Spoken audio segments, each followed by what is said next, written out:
Oi, eu sou o Matheus Marcolini e seja muito bem-vindo ao Resumo News, o podcast de notícias do Resumo ETEC.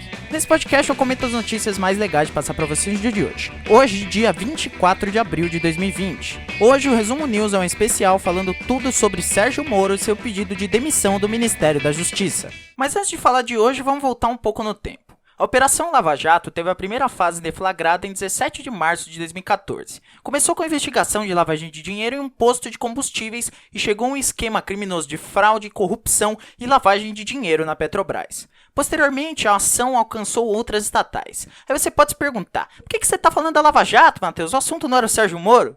Bom, vamos voltar especificamente ao ano de 2017. Sérgio Moro, então juiz de primeira instância da 13ª Vara Criminal de Curitiba, especializada lá em crimes financeiros e de lavagem de dinheiro, fica famoso para todo o Brasil. Moro condenou Eduardo Cunha, então presidente da Câmara dos Deputados, a 15 anos e 4 meses de prisão. Também tinha conseguido colocar Marcelo Odebrecht atrás das grades, o manda-chuva da empreiteira envolvida em diversos esquemas de corrupção e lavagem de dinheiro. Em mais de 4 anos de Lava Jato, o magistrado sentenciou 46 processos que condenaram 140 pessoas por crimes como corrupção, lavagem de dinheiro e organização criminosa. Mas nesse específico ano de 2017, Moro julgou o processo que mudou a sua vida e a sua carreira. Em maio daquele ano, após diversos depoimentos e vídeos circulando na internet, o então herói nacional condena o ex-presidente Luiz Inácio Lula da Silva, numa sentença de mais de 200 páginas, a 9 anos e 6 meses de prisão. O processo foi conduzido, de acordo com os simpáticos ao Lula, de forma parcial. Deltan Dallagnol, o promotor do caso, não conseguiu juntar muitas provas que ligassem o ex-presidente aos crimes de corrupção e lavagem de dinheiro, supostamente no recebimento de propina paga pela empreiteira OAS, na forma de um triplex na cidade do Guarujá. A discussão aqui não é se Lula é inocente ou não, a questão é sobre a idoneidade da acusação. Chega o ano de 2018 e com ele as eleições para presidente da República do Brasil. Uma pesquisa registrada pelo TSE em janeiro registra 34% das intenções de voto para Lula, 14% para o então deputado Jair Bolsonaro e 8% para a ex-senadora Marina Silva. Em março, Lula é julgado em segunda instância e é condenado, agora num caso de suposta propina em forma de um sítio na cidade de Atibaia. Lula já havia lançado sua candidatura e agora alega que é um preso político. Jair Bolsonaro sobe nas pesquisas com um discurso antipetista e anticorrupção. O Partido dos Trabalhadores aguarda o Lula e, no fim, lança Fernando Haddad como candidato. O slogan é Haddad é Lula. As eleições do primeiro turno estão marcadas para o dia 7 de outubro, um domingo. No dia 1º, porém, Sérgio Moro divulga mais um trecho da delação premiada de Antônio Palocci, ex-ministro petista. Ele havia realizado a entrevista em abril, recebido esses trechos no mês de junho, mas resolveu divulgá-los apenas uma semana da eleição para presidente da República. Considerando que nada de novo havia na delação do Palocci, a conclusão é que essa divulgação tinha um objetivo claro: provocar barulho no cenário eleitoral. A vitória de Jair Bolsonaro causa euforia para os milhões de antipetistas brasileiros. Apenas 3 dias depois de ser eleito, Bolsonaro anuncia: Sérgio Moro será meu ministro da Justiça. No dia seguinte, em nota, Moro diz, abre aspas, fui convidado pelo senhor presidente eleito Jair Bolsonaro para ser nomeado ministro da Justiça e da Segurança Pública na próxima gestão. Após a reunião pessoal na qual foram discutidas políticas para a pasta, aceitei o honrado convite. O grande problema é que Sérgio Moro já havia dado pelo menos 7 entrevistas dizendo que jamais entraria para a política, segundo a agência Lupa. Perguntado se seria candidato a um cargo eletivo ou se envolveria em política, ele foi até taxativo. Abre aspas para o Moro. Jamais. Sou um homem de justiça e sem qualquer demérito não sou um homem de política. Acho que a política é uma atividade importante, não tem nenhum demérito. Muito pelo contrário, existe muito mérito em quem atua na política. Mas eu sou um juiz, eu estou em outra realidade, outro tipo de trabalho, outro perfil. Então não existe jamais esse risco, declarou ele ao jornal O Estado de São Paulo.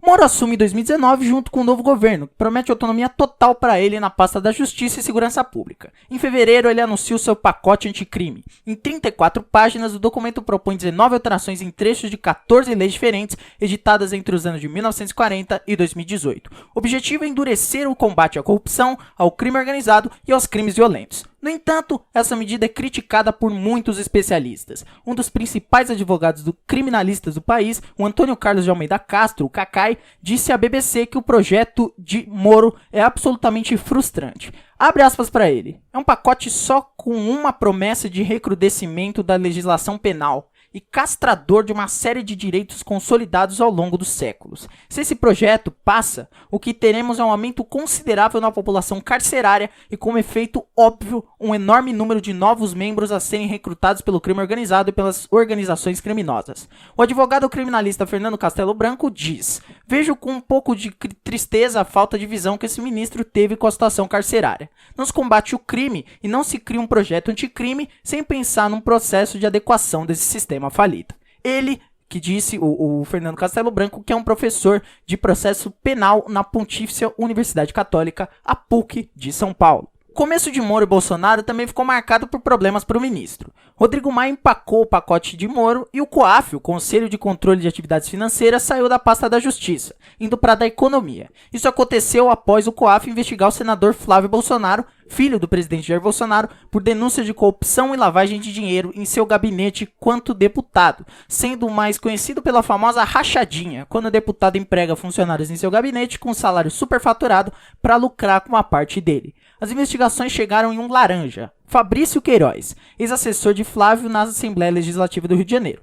Segundo o site G1 e o jornal Estado de São Paulo, a promotoria identificou que Queiroz recebeu R$2 milhões por meio de 483 depósitos de dinheiro em espécie, feitos por 3 assessores ligados ao gabinete do filho do presidente da República.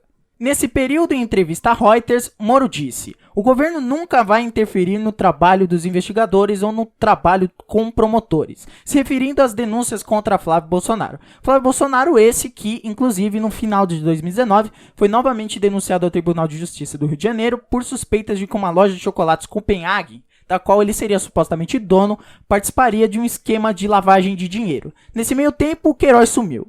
No dia 5 de julho de 2019, o site The Intercept divulgou diálogos atribuídos ao então juiz Sérgio Moro e a procuradores no Telegram, onde Moro orientava ilegalmente as ações da Lava Jato. As mensagens mostram Moro sugerindo testemunhas, dando pistas sobre futuras decisões e aconselhando membros do Ministério Público Federal, entre eles o procurador Deltan Dallagnol. Pela lei, juízes não podem aconselhar partes de um processo que estejam julgando. Todo esse rolo constrangeu os envolvidos Moro e Dallagnol, que a princípio afirmaram que não tinha nada demais nas mensagens. Esse conteúdo foi usado pela defesa do ex-presidente Lula para reafirmar a tese de que o Super Moro não foi imparcial nos processos que ele julgou, desrespeitando a neutralidade no julgamento, um dos pilares do sistema judiciário brasileiro. Ao receber informações sobre o ex-presidente Fernando Henrique Cardoso, por exemplo, Deltan e o Moro chegaram à conclusão de que não vale a pena abrir um processo. Abre aspas para o Moro: "Acho questionável, pois melindra alguém cujo apoio é importante." Lula é solto pela justiça no dia 8 de novembro de 2019 e o juiz Sérgio Moro obviamente não se sente satisfeito. Após a virada de ano, o Lula chama o Bolsonaro de miliciano, após denúncias que vão desde o assassinato de Marielle Franco até um vizinho de Jair Bolsonaro. Moro solicita que a PF investiga o ex-presidente Lula pelo crime de calúnia contra o presidente da República, usando assim da Lei de Segurança Nacional. Essa investigação que nem foi aberta, já que o Ministério Público julgou o pedido de Moro no mínimo fraco. Em março explodiu a pandemia de Covid-19 no Brasil e o Moro saiu dos holofotes, dando espaço ao então ministro da Saúde, Luiz Henrique Mandetta. Uma guerra de egos entre os ministros do presidente Bolsonaro é travada nos bastidores. Então a gente chega agora à notícia do dia 24 de abril de 2020. Notícia do G1. Ex-juiz Sérgio Moro anuncia a demissão do Ministério da Justiça e deixa o governo Bolsonaro. Bom, então agora a gente chega para comentar a notícia de hoje. Eu noticiei ontem que o Sérgio Moro ele ia pedir para sair se o diretor-geral da Polícia Federal, o Maurício Valeixo, fosse exonerado pelo Bolsonaro, ou seja, fosse demitido, e a demissão ocorreu. Aí hoje às 11 horas da manhã, o Moro convocou uma coletiva e nessa coletiva ele falou algumas coisas, né, nesse pronunciamento dele. Em resumo, o Moro ele afirmou que ele foi surpreendido pela publicação no Diário Oficial da demissão do diretor-geral da Polícia Federal, que o presidente Jair Bolsonaro não apresentou um motivo específico para demitir o Maurício Valeixo, que a demissão de Valeixo não foi feita a pedido, conforme publicou o Diário Oficial, e nem ele, Moro, assinou a demissão, embora o nome do então ministro apareça na publicação. Ele também disse que o Bolsonaro admitiu que a mudança é uma interferência política, porque pretende ter na PF alguém que dê informações sobre investigações e inquéritos. E para Moro isso não é atribuição da PF. E que ao assumir o posto de ministro, depois de 22 anos de magistratura, o Bolsonaro tinha prometido para ele carta branca para escolher e nomear os auxiliares. Dando uma especificada, Ele falou pro Bolsonaro, abre aspas pro Moro: presidente, eu não tenho nenhum problema em troca do diretor, mas eu preciso de uma causa, como um erro grave, por exemplo. E ele disse, aí o Moro, ele disse que o Bolsonaro, ele demitiu o Valeixo só porque ele quis. Ele quis, na verdade, ele demitiu por quê?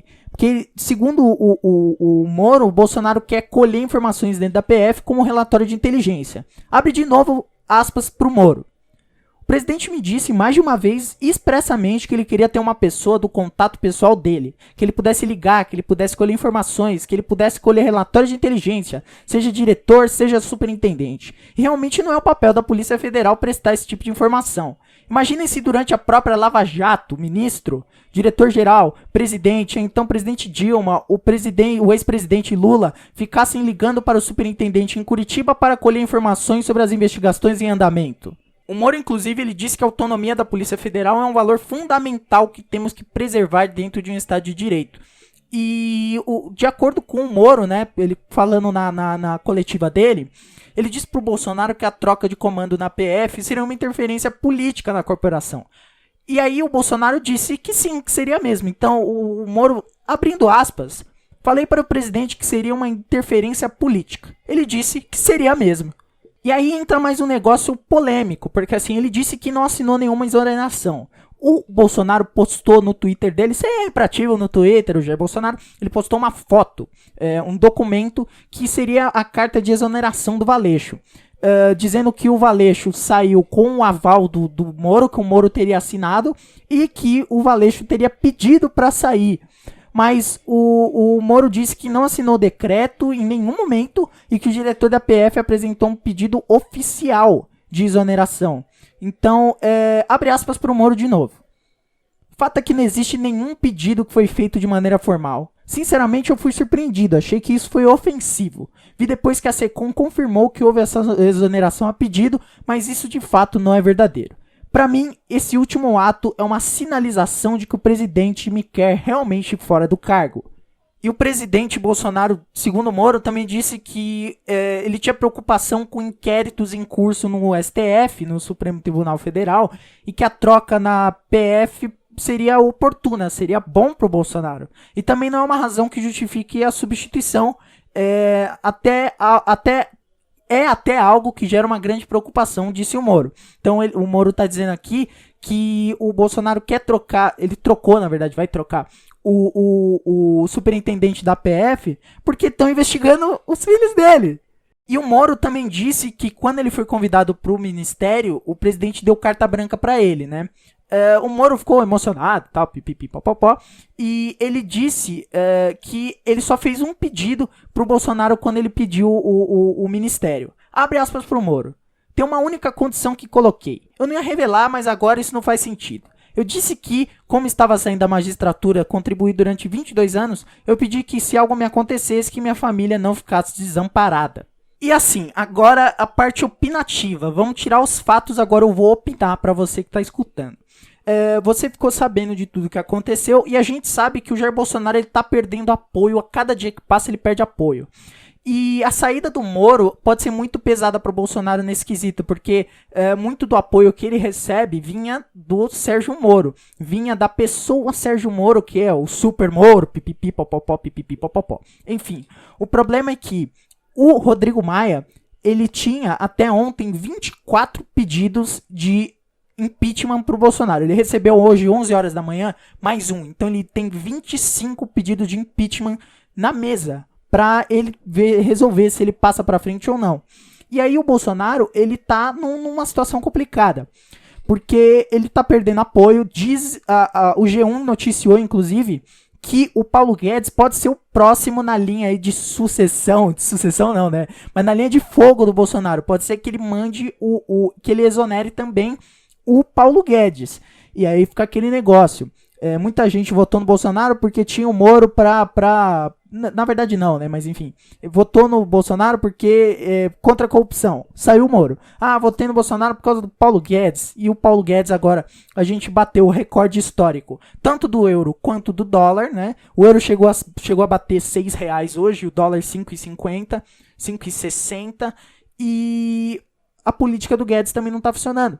Então o Bolsonaro, ele tá entrando fazendo uma analogia pro futebol, é como se ele fosse um treinador medalhão e o time não tá jogando bem. E aí ele já perdeu o vestiário, os jogadores não gostam dele. Quem gosta dele é jogador ruim. Os jogador bom e velho, os medalhões, eles já estão pedindo pra ir embora, tipo o Moro. E os jovens, eles também estão fracos. Então a situação é tipo, lutar pra não cair. Mas aí a gente vai ver se o Bolsonaro vai conseguir isso, né? Sobre o Sérgio Moro, o que eu acho, é uma opinião de Matheus Marcolino, é eu falando, é uma opinião. Eu acho que Sérgio Moro abandonou o barco para ele poder concorrer em 2022. É uma opinião. E eu acho que é muito provável que ele concorra, porque ele tem uma opinião, ele tem ele tem o público do lado dele, se você for parar para pensar. Ele tem bastante apoio público. E é complicado, mas assim, eu acho muito provável, por exemplo, de Mandetta e Moro se juntarem numa chapa, não sei, talvez aconteça. O Moro, ele saiu agora pra ele não queimar ainda mais a imagem dele. Só que o que eu vou levantar pra você que tá escutando, o questionamento, a reflexão. Se ele tá saindo agora pra não queimar a imagem dele, eu vi gente falando que ele saiu agora pra manter a dignidade dele. Se ele tivesse dignidade, ele não tinha aceitado um cargo no governo Bolsonaro, num governo genocida, num governo criminoso. Então, ele que sempre pregou a anticorrupção, ele que foi implacável com os magistrados, com os parlamentares do PT, do PMDB, ele que foi sempre implacável, ele agora tá... ele tá numa situação complicada também. Ele saiu para não queimar mais a imagem dele, mas já queimou um pouco. E agora resta pra gente torcer para que as consequências sejam as melhores para o Brasil. Se não for bom ter mais esse governo, que ele caia, mas assim, Rodrigo Maia tem que agir nessa situação. O Jair Bolsonaro tá perdendo força e eu acho que é uma questão de tempo aí para alguma coisa pior acontecer. Então foi isso, muito obrigado a você que escutou esse Resumo News especial da demissão do Sérgio Moro, do pedido de demissão. Vou pedir pra você seguir a gente nas redes sociais, pra você mandar pros seus amigos, porque isso aqui é conhecimento, isso aqui vai sair antes do Jornal Nacional, e aí você tem que mandar pro pessoal se informar, porque também é rapidinho, né, uns 20 minutinhos você já se informou. Então é isso, assine o feed desse podcast para receber notificações quando a gente postar episódio novo. E também assine o feed do podcast República dos Bananas, o outro podcast da família Resumetec de podcasts. Então é isso, hoje é sexta-feira, eu fico por aqui, você vai me escutar mais agora, só na segunda-feira. É isso, beijão no coração de vocês, tchau!